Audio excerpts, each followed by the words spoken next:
Hello there, I'm Andreas Julig with Divine Marriage Union. I'm a wedding officiant and I work with many couples on getting them ready for marriage. I also talk to couples that have been married for a while and do vow renewals. And I have with me today Larry Reynolds with gracehealing.org, a good friend of mine. And we're going to have a dialogue about what marriage means with the hope that we can help you have maybe a refreshed perspective of the relationship that you have with your partner or your spouse.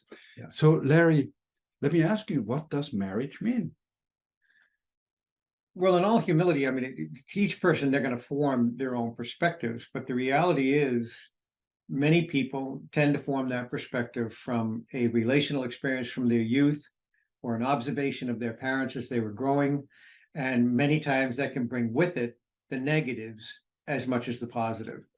So what I usually do, and I've worked with a lot of couples and a lot of families, that I try to move them to the divine perspective, not necessarily what we've learned within the world. Interesting. Yeah, what I do as a wedding officiant too, I prepare couples through a scientific approach. It's a survey we do where we find out where does the couple stand and where is there discrepancies in their social interaction, actions, in their mindset, so that we can prepare them for that relationship.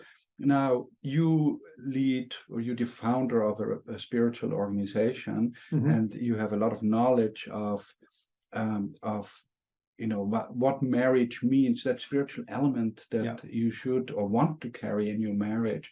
So what would a new couple that meets each other and they had this youth experience, they meet each other fresh for the first time, or maybe they're just starting to date, what would be a good approach for them to really? Well, I'll start out by saying that, quite frankly, a lot of what I do share is not being shared anywhere else. It's not a common offering and thought process. And I know that, even the process of the simple aspect of breathing as one that in like the simple concept of, like, if a person is with their partner, there is a simple aspect of literally taking their hand, looking in their eyes, breathing as one before they deal with an issue of discomfort or whatever. So, and what's happened is societal demands, the force of society responsibilities, the demands of electronics, and all the things that we have, we try to resolve things too quickly.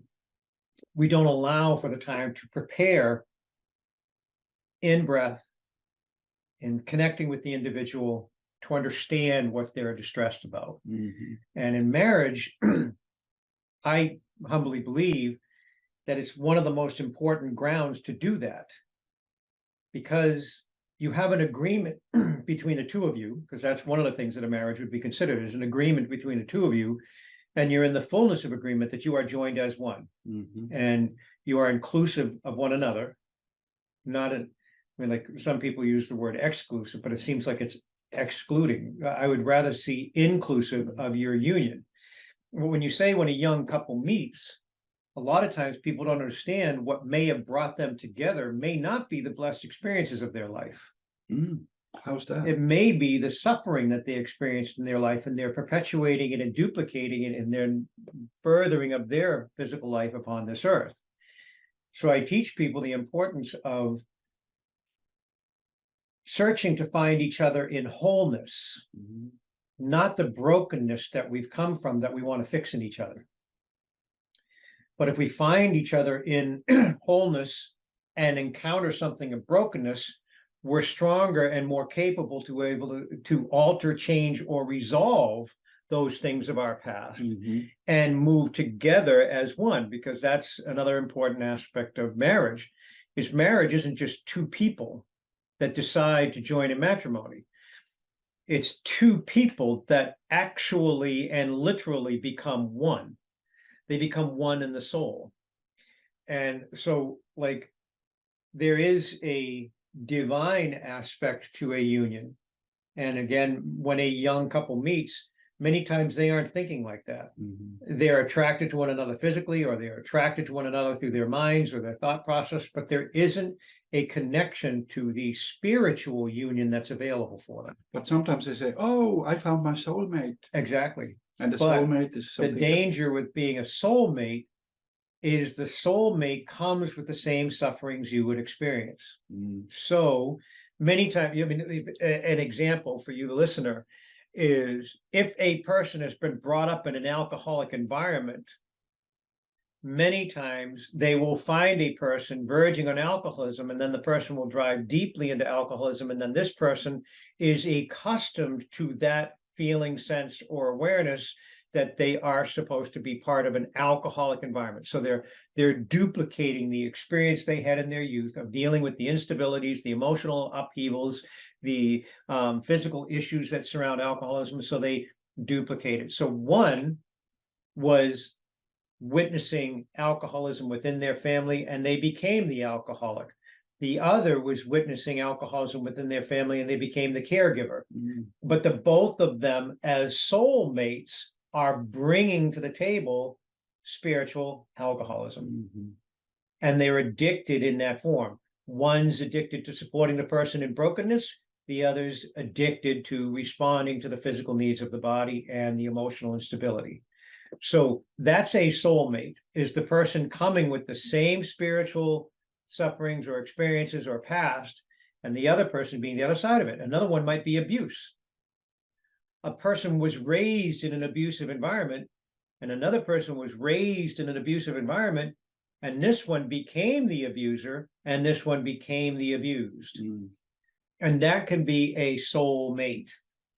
So what I ask people to consider is, what about the possibility of a spirit mate, an individual that you see and recognize on a spiritual level, and then the two of you can look to the things of the soul and bring them healing, because you're not broken individuals looking at brokenness, you're whole individuals looking toward the brokenness of the past to bring healing. Mm-hmm.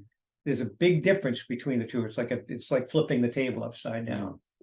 It's some people told me once that many grooms marry their mother.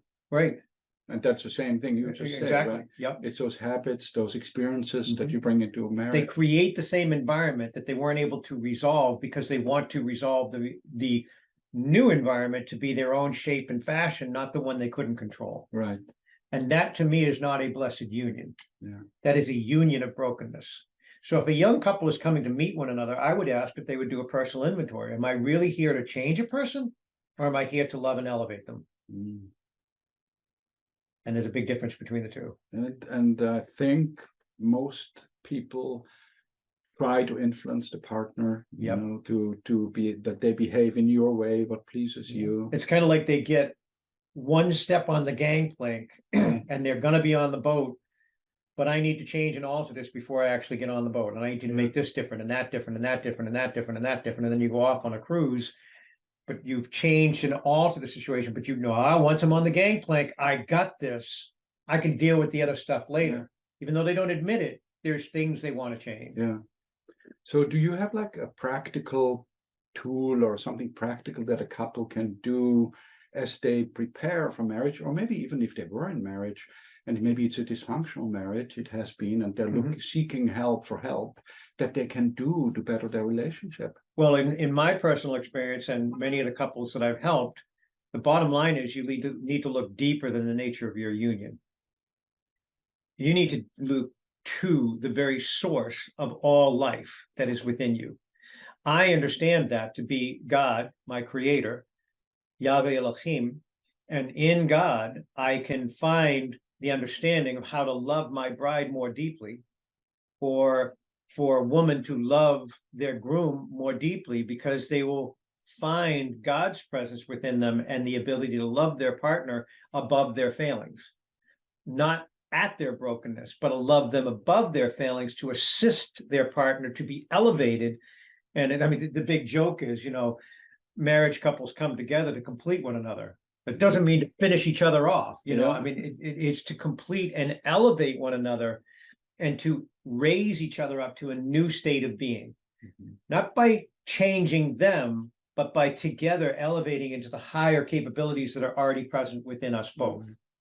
So if a gentleman or a woman can approach the divine in them first, they would find that they would become more compassionate in their responses. They would be a better listener to their partner because they would be contemplative and the ability to listen to their partner's needs.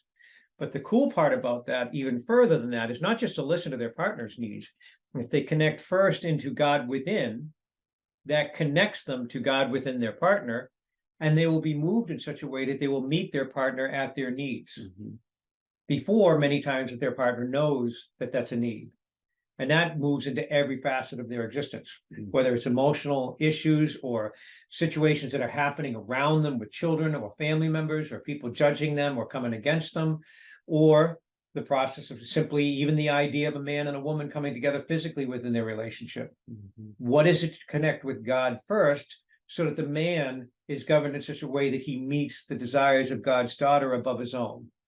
Or a woman is governed in such a way that she brings great blessing to her partner, guided by God, and they find new expressions of life, love, and joy and ecstasy within their union that's not governed by perversity. It's not governed by lust. It's governed by a holy purity within their union. And it deepens them in the knowing of one another, and it deepens them in the ability to meet each other's needs. Wow, that's really good. That's very powerful things to know. Now, just to conclude our conversation, a lot of people that are married, most of the people are married will see this video. And can you, in your own words, describe, because you have married a lot of people, you officiate weddings too, what happens at the moment when they stand at the altar with the officiant, between the officiant and the couple?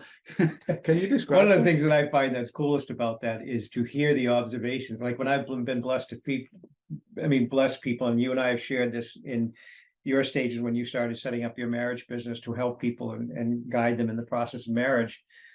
One of the things that I found was fascinating was people would witness a change happen at the moment of the union. And they were like sitting there going, what just happened? Or they see a presence of light that would rise around the couple, that they were like looking at each other wondering, did I just see what I just saw? Because they're questioning, what was that? Or they were like, oh, that was so beautiful, but they don't understand what the actual beauty is. And I'm going to just give a brief reference. The bottom line is we were created in the image of divinity. When God said, we will form a new race in our own image. And that image is triune, Trinity in form. Spirit, soul, and body. Spirit, flesh, and body. So when we're talking about soulmate, and it's of the soul.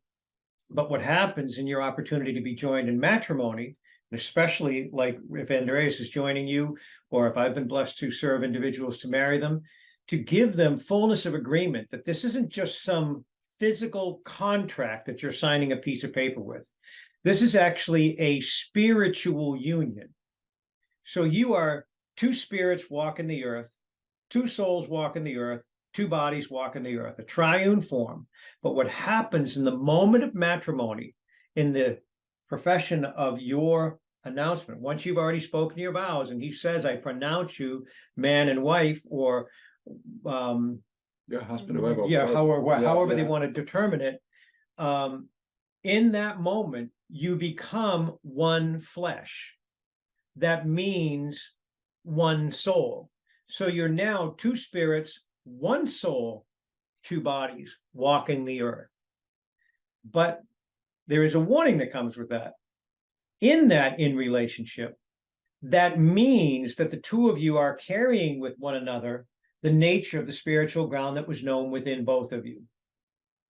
So that positions you in a way that you should recognize that anything of corruption that rises in your relationship, anything of frustration, anything that angers you or frustrates you or gets you, just drives you nuts, it is because what was in you is now in your partner, and you can see it more plainly.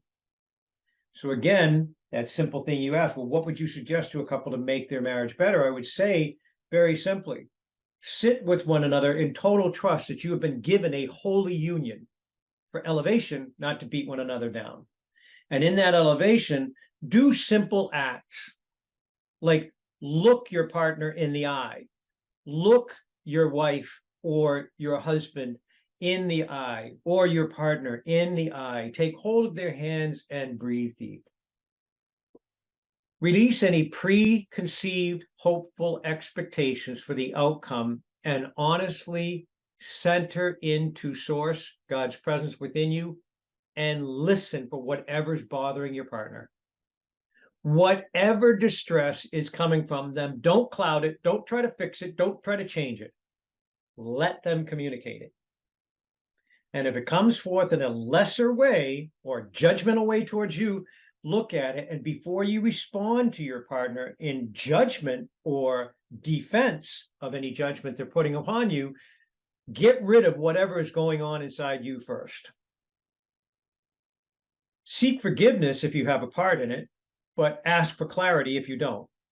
I don't understand how you came to this conclusion. I need to understand more deeply. And if you're holding your partner's hands, you're looking in your eyes, and you're breathing as one together, you will find that the outcome in that conversation is totally different than most people experience. They will find a connection to God within. They will find a connection to the blessed result of their conversation, not an escalation of issues. I just love listening to what you're saying and what you're sharing as a married man too. Yeah. I have things I can practice and Yeah. refresh our marriage. And I hope for you too, it was helpful to hear these words from Larry. And I just want to also say, this is not a religious message. And I'm mentioning this because I have a lot of discussions with couples like you, where they say, I want to keep religion out of the wedding. Yeah. And this is not about religion. Exactly. This is about the spiritual. I serve people from every spiritual background. It doesn't matter where the religion is. Fine, be blessed in whatever you do for worship, how you choose to celebrate your experience of religiosity. I don't choose a religious platform. Yeah. I would rather center upon God within, and even simply for you gentlemen and for you ladies, learn and become practiced as to how you can present divine love first to your partner, follow it up with yours second. And you'll find that the process that is your love and your experience and your relationship will be elevated to new levels. And I hope it works out well for you. Absolutely. And let us not forget, a marriage is a joyful affair. So exactly. Enjoy it. And thank you for listening. And hopefully we talk soon again. Thank you, Larry. It's been joy to be with you. Thank you.